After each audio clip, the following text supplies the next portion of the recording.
Hey, it's Mark Strigl. I am thrilled to have my Sirius XM brother hanging out with me here today on Zoom. Keith Roth, how are you, man? Good, good, Mark. This is a unique thing for us, right? To talk outside of the corporation, right? Yeah, absolutely. And we can touch upon the radio stuff later, but I Yeah, mostly yeah. want to talk to you about your music because you sent me this new song. I don't feel like thinking today. And listen, I know your history as a musician, so I figured it was going to be good. But I listened to this song, I was blown away, man. I mean, it's like an anthem. It's just got this thumping beat. The guitar, like when the bass and everything drops out, and it's just the guitar and drums. That it just has this like melody that just is stuck in my head. I love the tune. I am so excited for the album. You have recorded on over 50 albums throughout Yeah. your musical career. Why is it time now for the first Keith Roth solo album? Well, first of all, thank you, man, because that You means a lot bet. to me. Because I consider you a musicologist with good taste. So now you just validated how great your taste actually is. Why now? Well, a couple of years ago, about 3, 4 years ago, I started. The label was hitting me up for a new Frankenstein record, and I started writing some songs and about 2 or 3 songs into it, and my partner in crime on this was Mike Jaffe from Soraya, and he part of Frankenstein for the last few years. I started thinking that this really isn't really a Frankenstein record. It's kind of personal, and some of the things I wanted to do, was a little bit out of that zone. And then I said, being part of a label, Main Man Records, when Deco was interested in releasing, because I told my friend Danny from Angel, I said, I think there's going to be a solo record. And when Deco heard about it, they're like, hey, if you're going to do a solo record, we'd be interested in it. And then that's kind of where the wheels started getting into motion. And also, there's some things on there that definitely wouldn't work on a Frankenstein record. And it became really personal. And, a lot of this stuff is written from a real honest perspective of where I was feeling at that time. Absolutely. And I want to talk more about the album. It's called The Law of Diminished Returns. It's coming out March 21st. You have some great special guests on the album. Let's go through these maybe one at a time. A guy that you've been working with recently in The Dictators, and we'll talk about that band later, but Ross the Boss. What's his involvement on the new album? Well, honestly, the Ross is one of the greatest guitar players ever, and I will say I've been honored to play with some great players, right? But the record was done, but I was like thinking how cool it would be to have Ross the Boss on the record. So and at that point I was done writing. You reach when it's the end of a cycle, and you're done. That's the end of that timeline for that record. But I said I'd love to have Ross on there and showing a different side of Ross's playing ability. And we're both big Velvet Underground, Lou Reed fans, and I always wanted to cover Straw Man. So right at the end of the cycle, I went in and I tracked it with Mike. I played bass guitar, and we left it wide open for Ross to just do his best BB King and his best Jimmy Page, and we kind of put a little twist on it. But it was great to have Ross on there and hear him playing. It was an honor to have him a part of the record, and he's Funky awesome. Meadows. Funky Meadows, a legendary guy who you've played with in Angel, and we'll maybe talk about that later. But you have him on the album. What's he doing? He's doing a song called "Down in the Room." What's interesting about that song is the song "All About You," which is on the Dictators record, was something I gave to the band, and then when I got it to Andy Chernoff, I mean, we completely redissected it, but I still loved the original demo of that. But now having a different melody over it, I gave it to Danny. I said, "Hey, Danny, I love this groove and I love these rhythms." And Danny Aniello came up with a new melody, which opened up the floodgates to it.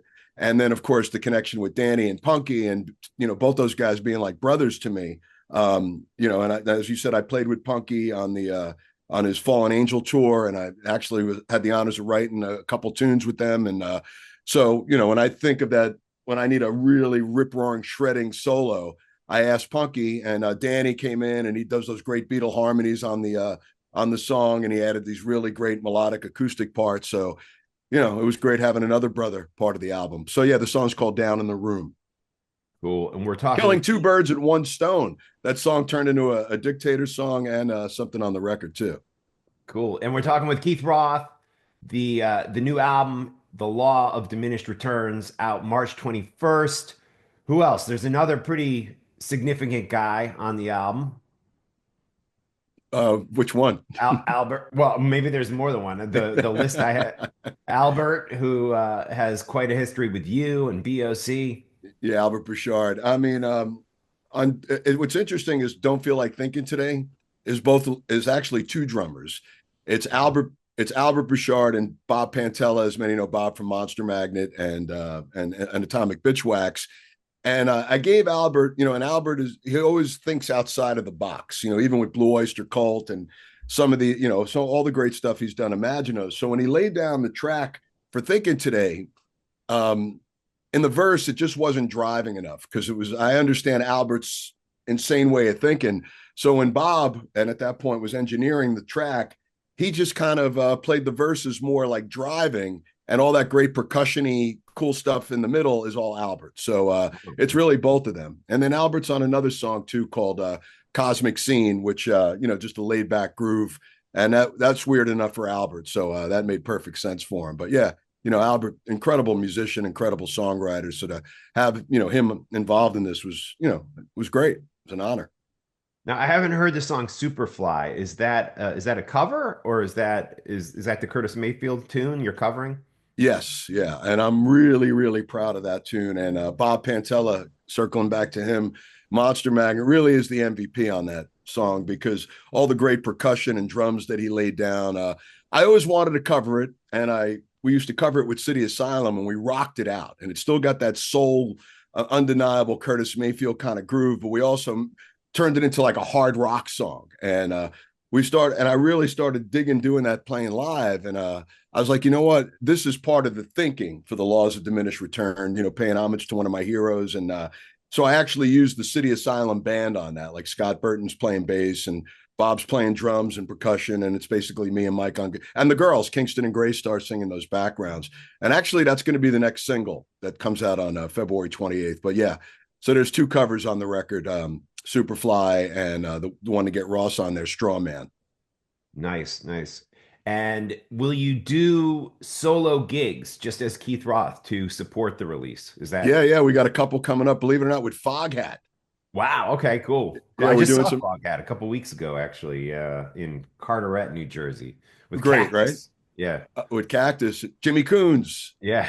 Yeah, yeah.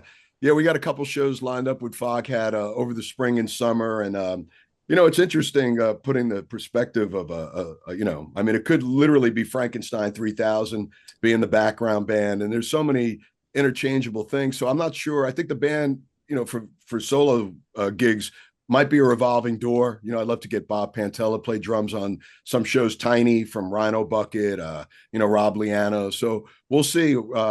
I think the lineup is kind of set for the first Foghat show, which is May 17th at the Patchogue Theater in Patchogue, Long Island. Okay. So, yeah, it'll be fun. We'll be playing this record and we'll have some fun with it. Cool. And if all this new music, solo Keith Roth music that you're giving us wasn't enough, there was a new Frankenstein 3000 song that just came out, which I heard. Really good. In the Mood for 1974. Yeah. Any insight into where that song came from and if there's more from the band Frankenstein 3000 on the way? Well, actually, today's the 7th, right? Today is, yeah, I think so. I think so, yeah. Yeah. Well, a compilation came out today on vinyl, Lost in Space. It's basically a compilation of 25 years of the band, really picking all the best tunes we did. David Johansen's on there. Not to name drop, but we did a version of Babylon that came out years ago, and we kind of retweaked it a little bit, added some more guitars, remastered. But really, the idea was presented to me about this compilation when I was on tour with the Dictators in Spain, and there was a lot of drives in between shows, 6 hours, and the idea started like saying, "This is a really good idea." So many great stuff we recorded. A lot of those earlier records didn't have proper distribution. So I cherry picked 40 songs that I thought would be like the quintessential Frankenstein record. And I had to cut it down to 20.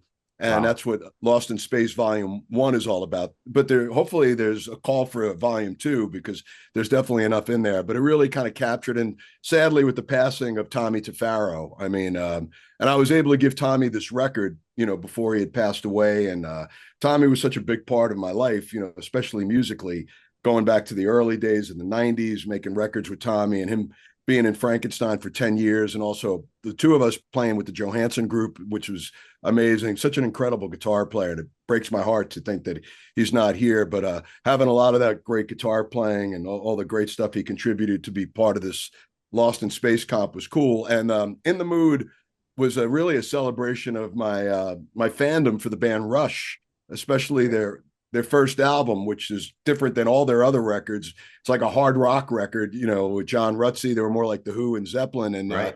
finding out it was a 50th anniversary, and years ago we were on a Rush tribute to the first album, done in, and I was like, I'd love to record In the Mood. And we started playing that again with my cover band, City of Psalm. Like, what, for the 50th anniversary, let's have some fun and track it. And the song that was originally on that Rush tribute, Before and After, we were able to retweak it, add some more Tafaro guitars, and Mike Jaffe added some stuff to it, and Brian Anthony kind of tweaked it and remastered it. So that was the single for Frankenstein. I'm really not sure what's going on with that band. We did a lot. We had a lot of cool accolades. We backed up a lot of great musicians. I'm proud of all the records we put out, but not sure where the future is at the moment. But that compilation, Lost in Space, came out today, so buy it on vinyl. Yeah, Absolutely cool. And the Dictators, yeah, a legendary band going back, oh, what, close to 50 years at this point. Um, a band they rocked hard, but they also were almost like pre-punk in a lot of ways. You you're with the Dictators now. You put out a great self-titled album last year. There's two original members still in yeah. the fold with you, right? Can you talk about your involvement and how this came about? Keith Roth being a part of the Dictators, singing lead on a lot of the new songs. Yeah, I mean, first of all, it was an honor, because in all sincerity, the first record I bought with my own money. Now, I'd gotten records, my brother's hand-me-downs and gifts, but the first record I bought with my own money was Go Girl Crazy. And I bought it Right. at Fordham Road at Alexander's in the record department. I was like 7, 8 years old. Wow. And the guys are from my neighborhood. Like, my brother actually went to kindergarten with the late, great Scott Kempner and Handsome Dick Manitoba. Yep. And, seeing that album cover at Alexander's and knowing that guy from the neighborhood and with the wrestling outfit on, and, being in a pro wrestling at that point, superstar Billy Graham and Bruno Sammartino, Midnight on Saturdays, rock and roll and that. So when I brought that home and hearing how heavy and how melodic that record was, I was a fan. So throughout the years, knowing the guys, there was a version of the Dictators called the Dictators NYC with Manitoba and Ross and JP and Dean Rispler, who actually I play with in Secret Fox. There's a whole big ancestral community. But Yeah.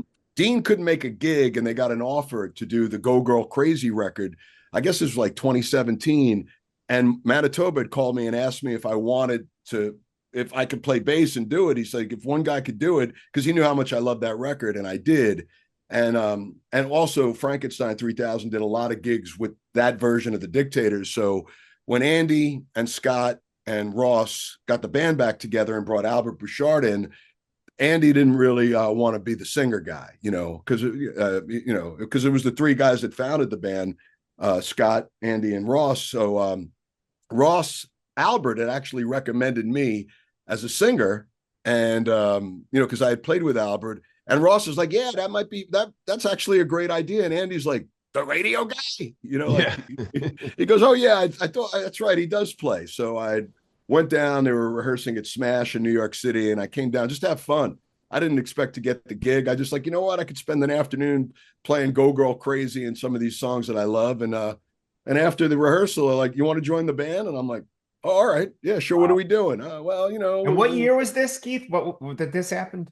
it was right during the pandemic, so I Okay. would say it was probably 21. Right. 20, Okay. yeah, Okay. I'm thinking it was 21 probably. And then they had two songs released at that point: "Let's Get the Band Back Together" and "Goddamn New York." And that's really where they were at. They weren't even thinking about making a record. They just got a couple singles out there.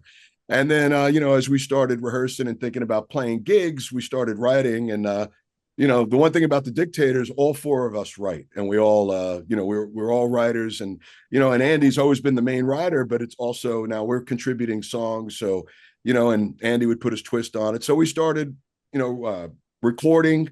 We recorded Transmaniacon, having fun with the Blue Oyster Cult classic. Yep.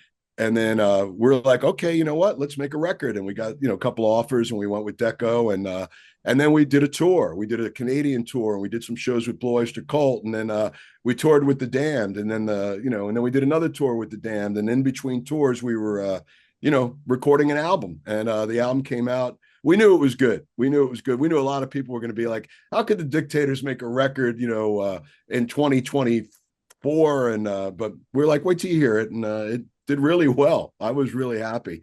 We knew it was good, but it was really cool that, so it sold really well, and people seem to like it. Good. And it's a And new it band. captures the vibe, the spirit of the Dictators is there 100%. And still two original members, which is more than some bands nowadays, who.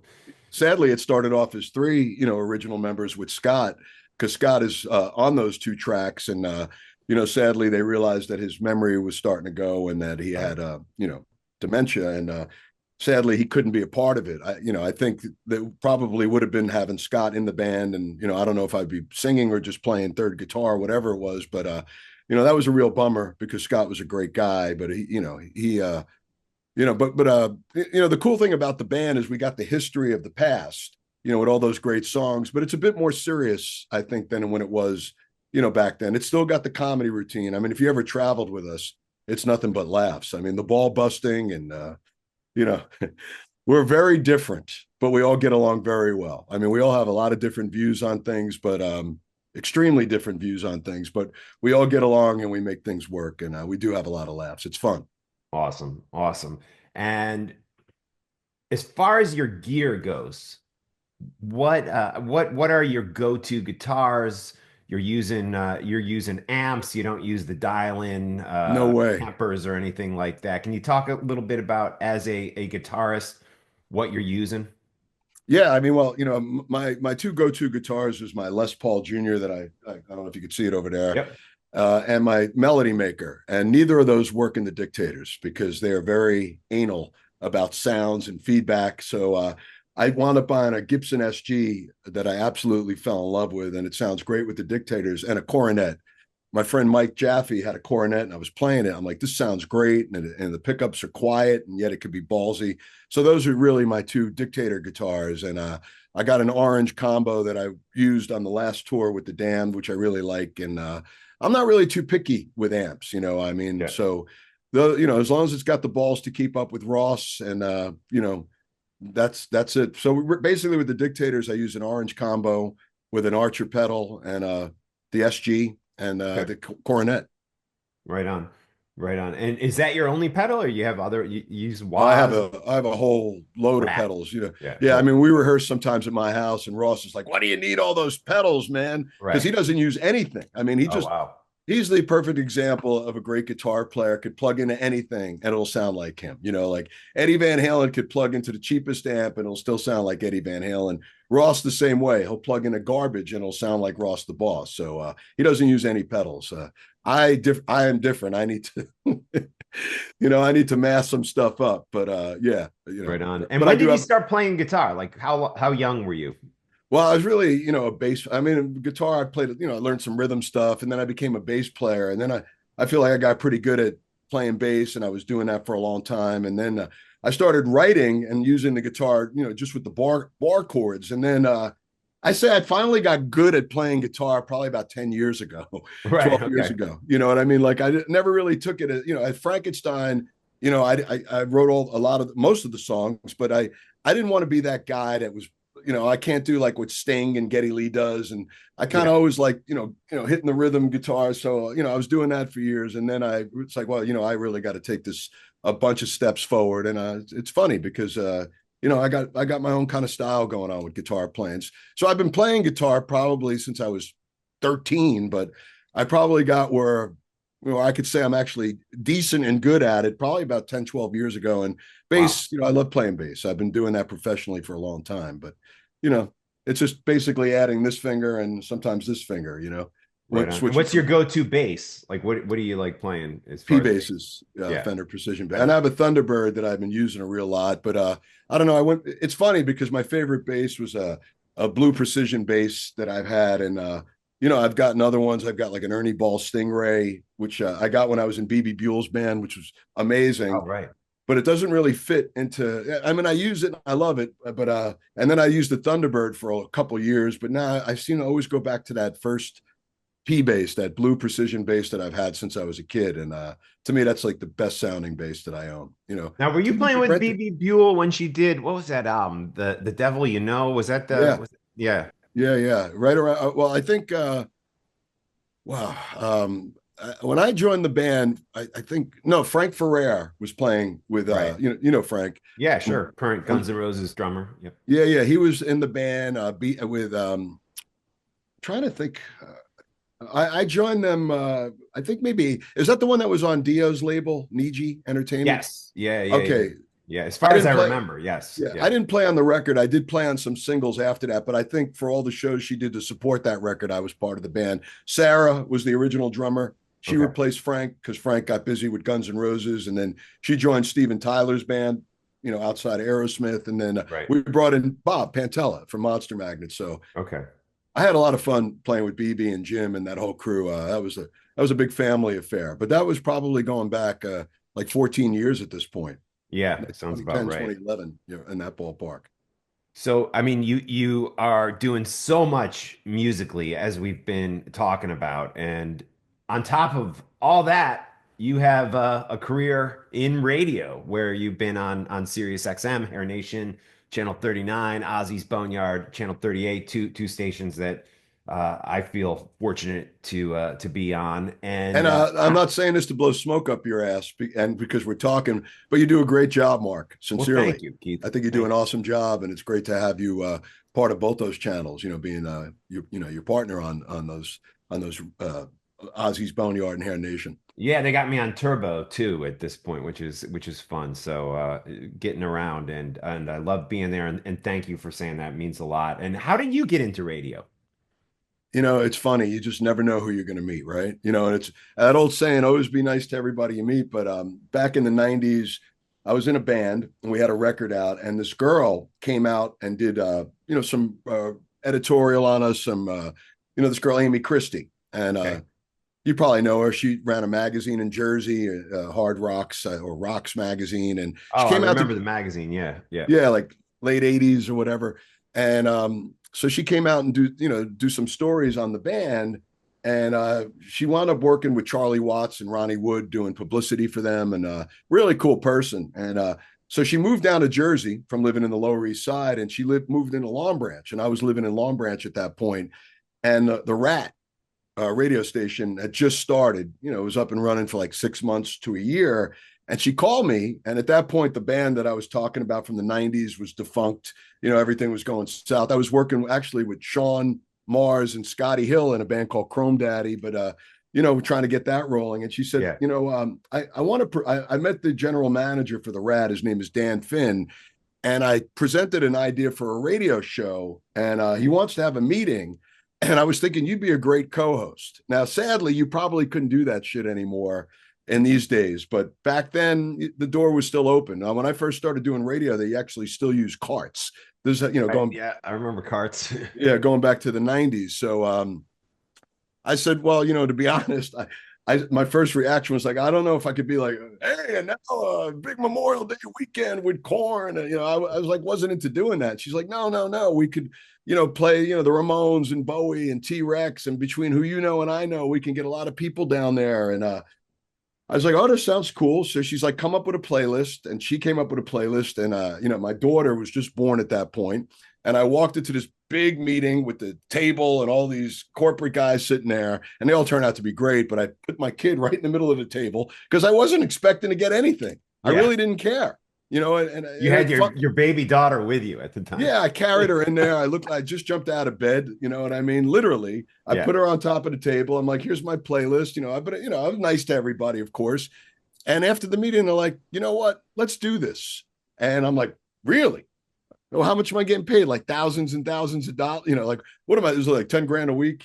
I was Yeah. kidding, but I was like, I didn't know what people in radio make, but I mean, but anyway, they went with the idea and we started a few months later and it was really cool. It was an electric ballroom radio show, which lasted till July of 2024, 25 great years. And, I think back of the memories of, having the Ramones come down. Joey used to come down regularly and interviewing him with Alice Cooper and Johnny and, Wow. all those guys, Marky. And, we had John Paul Jones and Robert Plant and, some of these people schlepping down in New Jersey, on a Sunday night, and the Kinks, the Ray Davies, Dave Davies, and John Entwistle used to come down, and we used to Wow. get our ratings were always top notch, and we were having fun, and I was amazed because the first night we did radio, I thought we'd be fired because I walk in and all the corporate people are there to see us do our first show, and we get on the air, and I walk in and I got a 12 pack. I'm Right. thinking like we're gonna have some fun, and they're like, Yeah. you can't drink on the air. Okay, strike one. Yeah. And then we get on the air, and within 10 minutes, Amy says, so did you watch Howard Stern? Because he was on, he had his TV show at that point. I'm like, yeah, and we did the whole segment talking about Howard Stern. And then after that, like, well, that's a competitive radio. You can't talk about that. So strike two. So we Yeah. never had a strike three, fortunately, for 25 years. So that's how I got into radio. And then, Amy did the show with me for probably the first 13, 14 years. And then I did it on my own for the last 11. She had moved away and got real busy. And then with Sirius XM, I had no idea what it was. They asked about doing a punk rock show on First Wave. I mean, and Okay. this was back in 2002. And I'm like, well, what's satellite radio? I'm thinking it's like Wayne's World, I never heard of it, but to come into the city and they said, and you could do a weekend on First Wave, which is alternative rock. And I'm like, all right, I know this stuff. And it was worth my while to come into New York and do 3 shows in one day and do this punk show. And when I got up to that studio on that floor and I opened those glass doors and I saw Pat St. John and Carol Miller and, Meg Griffin. And I'm like, Right. whoa, I better educate myself really quickly on what this is all about. And, and then from, First Wave, Left to Center, Buzzsaw, I mean, to Ozzy's Boneyard, Hair Nation, it's, I can't believe it's been that long. It's been like 22, 23 years at this point. Crazy. Yeah. So that's my radio, my Right on. long-winded radio story. Yeah. I love listening to your stories on Sirius XM.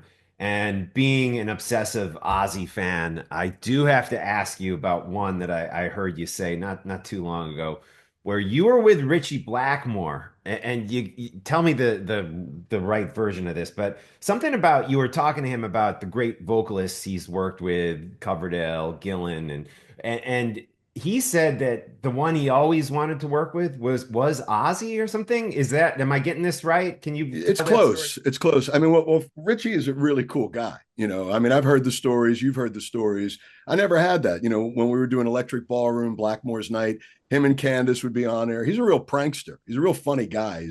He's one of the guys that'll put the whoopee cushion under your seat, like that Yeah. kind of vibe.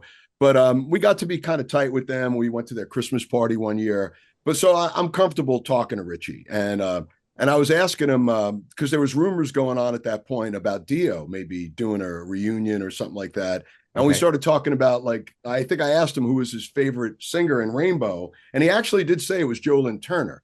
But he Wow. said in his own words, he said that he felt like the greatest rock singer in hard rock was Ozzy Osbourne. That's And I was like, amazing. really? He goes, I think he's got the greatest voice in rock. Not sure about him talking about working with him. I'm sure he would, but that Yeah. was his quote that he said that he declared Ozzy as the greatest hard rock or rock singer. So that was pretty cool. I love that. And that's incredible coming from a guy who, like you said, has worked with people like Ronnie James Dio and Ian Gillan. I mean, amazing. Keith, one last thing before I let you go. You're doing a show with Don Jameson. Can you talk a little bit about that? Yeah, yeah, that's a show that we're having a great time doing that. I had the idea many years ago. And I think Don kind of had the same idea with those guys from that metal show. I think they wanted to kind of do a branding of like that metal show, that sports show. And back in 2001, I had this idea for, because I'm a sports fanatic. I bleed the blue and orange. The New York Knicks are like, in my bloodline. I'm a diehard New York Yankee fan, but I love talking sports and educating myself on. It's funny, we could be around any rock guy. Yeah, that's great. And I love Keith Richards. He's my hero. But if I was in a room, I'd be like, let's play, man, more than, but when I get around sports guys, I turn into that 7-year-old fan. I don't know. Right, And right, I've, right. like I remember being with Blackjack McDowell, the Cy Young Award. We did some shows with him 20 something years ago. And I'm like talking to him about baseball, he was like such a chill, cool guy, but it's still like he won a Cy Young Award. Johnny Ramone had that picture of him giving Yankee Stadium the finger, Right. so I get, but anyway, I had this idea of getting a lot of sports guys on the show because they're such big music fans, like Jack McDowell. He loves the Mhm. Replacements and, Don Mattingly, these guys, that's all they, they're Joe Torre, Joe Girardi, I'm sorry, listening to Zeppelin and the Stones before the games go. And then, Henrik Lundqvist loves Ozzy's Boneyard from Yeah. what I was told, so What's that I had guy this, from the Mets? Mike Piazza, or yeah, yeah, I met him at some of Eddie's events. He's like a big, we were playing on stage. He jumped up and was playing air guitar. I mean, these guys, how we love sports is how they love music. So the idea of talking to sports guys about music, and then a lot of, guys in bands that we know love sports. So that's where the show came up with. But I got to be honest, the guy that really penned the term for the show was Jimmy Steele from the Rat. He actually, I was like, jock strap, what would be a good name? And he was like, rock strap. And I'm like, right. and initially it was me and Snake from Skid Row and Jack McDowell from that I was mentioning, doing the show, and Jimmy Steele, but it never came into fruition. We cut some demos, and then Don Jameson talked to Pantheon about it. And next thing you know, we're like, it's on. And we started doing this podcast back in July. And I think we just finished, I think close to our 30th episode already. Oh, So good. yeah, Cool. Cool. And we're that's having fun with that's it. podcasted, and then it's on YouTube, I believe, too, right? I'm not sure. I know it's on all the streaming sites, like however Right. you Okay. listen to streaming, Yeah. through Pantheon. I know Metallica shows on there, and but yeah, it would be great if people gave us 5 stars and subscribe to it. And we just had Brian Slagle on the show. I mean, he's a huge sports guy. I mean, crazy hockey. I'm sorry, we just had JD on this week from Black Label Society, and JD, huge Knicks Mets guy. We've had like Jeremy Roenick, who just got into the NHL Hall of Fame, and Wow. we've had a lot of sports guys. So there's some really big names coming over the next few months that are going to shock some people, but we're having Cool. fun. So check out the Rock Strap where you listen to streaming, where you do your streaming at. Absolutely. Keith, thank you, dude, for spending some time with me today. I hope to see you in person Yeah, man. soon, maybe at one of your gigs. I've seen you play live. You're always so good. So, Uh, Thank you, man. I think the last time we saw each other was at Weiss's party, right? yeah, yeah, that was last summer, I believe. Yeah, so we will.